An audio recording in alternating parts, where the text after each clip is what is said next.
తెలంగాణలో ఆర్టీసీ కార్మికుల సమ్మె రెండో రోజు కొనసాగుతోంది. కాంగ్రెస్ ప్రభుత్వం తమ సమస్యలు పరిష్కరించే వరకు సమ్మె విరమించమని జేఏసీ నేతలు తేల్చి చెప్పారు. సకల జనుల సమ్మె తరహాలో పోరాటం చేస్తామని ఆర్టీసీ కార్మికులు చెబుతున్నారు. ఇక రాష్ట్ర వ్యాప్తంగా ఇవాళ కూడా బస్సులన్నీ డిపోలకే పరిమితమయ్యాయి. డిపోల వద్ద కార్మికులు తమ నిరసనలు చేపట్టారు. ప్రభుత్వం చర్చల పేరుతో తమను తప్పుదారి పట్టిస్తోందని కార్మికులు మండిపడుతున్నారు.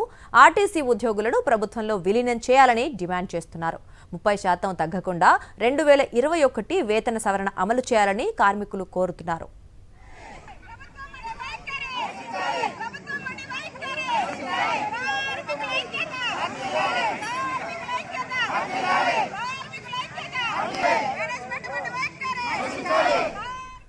ఉమ్మడి వరంగల్ జిల్లా వ్యాప్తంగా ఆర్టీసీ సమ్మె రెండో రోజు కూడా కొనసాగుతోంది. అయితే ప్రైవేట్ బస్సులతో పాటు హైర్ బస్సులను ప్రైవేట్ డ్రైవర్ల సహాయంతో కొన్ని రూట్లలో నడుపుతున్నారు.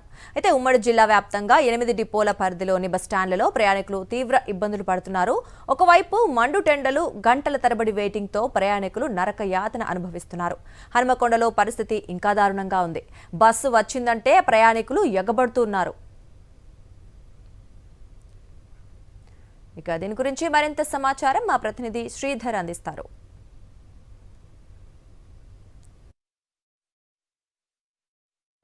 ఉమ్మడి వరంగల్ జిల్లా వ్యాప్తంగా ఆర్టీసీ కార్మికులకు సమ్మె రెండో రోజు కూడా చేరుకుంది.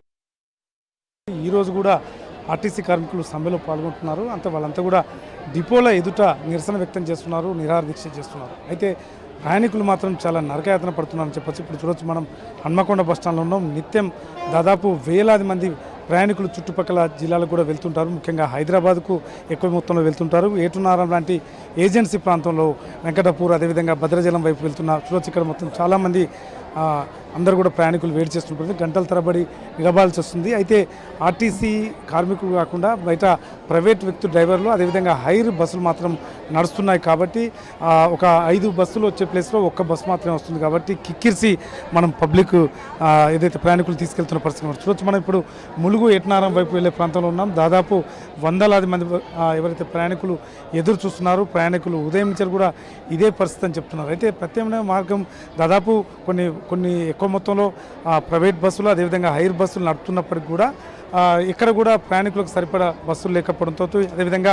ప్రయాణికులు కూడా కొంచెం వెనక ముందు ఆలోచించుకోవాల్సిన అవసరం ఉంటుంది. ఎందుకంటే హైర్ బస్సులు లేకపోతే ప్రైవేట్ డ్రైవర్స్ ఏదైతే పర్ఫెక్ట్గా డ్రైవ్ చేస్తారా లేదా అనే ఒక ఆందోళన కూడా మనకు కనిపిస్తున్నది. ఎందుకంటే నిన్న ఉదయం కరీంనగర్ వెళ్ళొస్తున్న బస్సు కూడా యాక్సిడెంట్ గురైంది. దాదాపు 40 మంది కూడా గాయపడ్డారు. మనం చూడొచ్చు, బస్సులో ఒక ప్రైవేట్ బస్ కోసం దాదాపు అటు ఏటునారం వైపు వెళ్తున్న బస్ కోసం వందలాది మంది కూడా దాని చుట్టూ సీటు కోసం తిరుగుతున్న పరిస్థితి కనిపిస్తుంది. ఎటు చూపించినా ముఖ్యంగా ఉత్తర తెలంగాణ ఒక హార్ట్ ఆఫ్ సెంటర్గా ఉంటుంది. వాటి వరంగల్ ఇతర ప్రాంతంలోకి ఎటు వెళ్ళాలన్నా కూడా ఇక్కడి నుంచి వెళ్ళాల్సి వస్తుంది. ముఖ్యంగా ఇది హన్మకొండ బస్టాండ్ అనేది చాలా పెద్ద బస్టాండ్. దాదాపు 600 పైగా బస్సులు ఇక్కడి నుంచి ఇతర ప్రాంతాలకు వెళ్తుంటాయి. కానీ ఈరోజు మాత్రం కేవలం ఒక 10ల సంఖ్యలో మాత్రమే బస్సులు నడుస్తున్నాయి. దీని సమస్య వెంటనే పరిష్కరించాలి. ప్రయాణికుల యొక్క బాధలు, ఇబ్బందులను దృష్టిలో పెట్టుకుని రాష్ట్ర ప్రభుత్వం కానీ కార్మికులు కూడా ఒక సమ్మె విరమించే దిశగా కృషి చేయాలనేది ప్రయాణికులు డిమాండ్ చేస్తారు. అయితే కార్మికులు మాత్రం చూడొచ్చు, అక్కడ మనం డిపో దగ్గర మాత్రమే ఉంటున్నారు.